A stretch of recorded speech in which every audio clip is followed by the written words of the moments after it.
국정원 국정조사 증인 채택 문제를 둘러싸고 여야 대치가 계속되고 있는데요. 여야 원내 지도부가 물밑 접촉을 갖고 곧 회동할 것으로 알려졌습니다. 협상 시한이 얼마 남지 않아서 오늘과 내일이 국정조사와 전국정상화의 중대 분수령이 될 것으로 전망되고 있습니다. 취재기자 연결해서 내용 알아보겠습니다. 김연아 기자.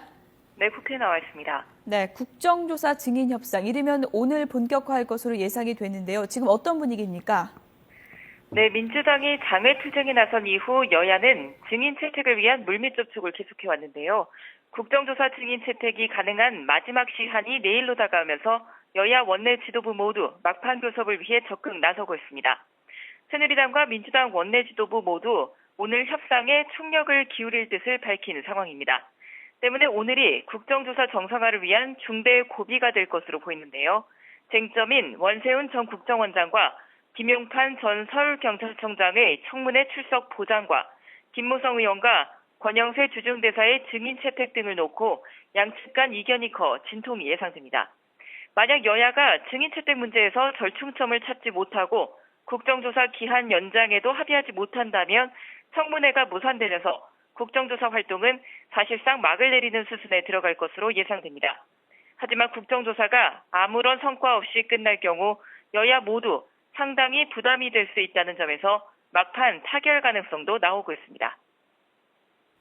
네, 대치 전국 속에서 민주당 김한길 대표가 어제는 박근혜 대통령에게 단독 회담을 갖자 이렇게 제안을 했는데요. 오늘은 어떤 얘기들이 나오고 있습니까? 네, 김한길 대표는 오늘도 박근혜 대통령이 국민 함성에 답할 차례라며 단독 회담에 대한 입장 표명을 거듭 요구했습니다. 김 대표는 오늘 최고위에서 이같이 말하면서 박근혜 대통령과 새누리당이 국정원의 대선 개입과 경찰의 축소 은폐 수사라는 진실을 외면하지 말고 국민의 명령을 겸허히 받아들이라고 촉구했습니다. 김 대표는 또 민주당은 국기문란 사건의 진실을 규명하기 위해 끝까지 하나로 뭉쳐 두려움 없이 전진하겠다고 말했습니다.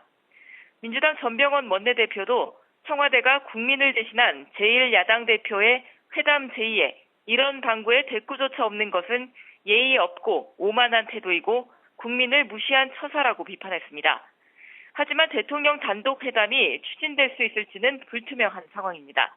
새누리당은 단독 회담 제의에 대해 입법부 스스로 역할을 축소하는 모습을 보여 안타깝고 부적절하다는 입장이고 청와대는 국정조사 협의 문제는 입법부의 일이라는 데 인식을 같이 하면서 아직까지 아무런 반응을 보이지 않고 있습니다.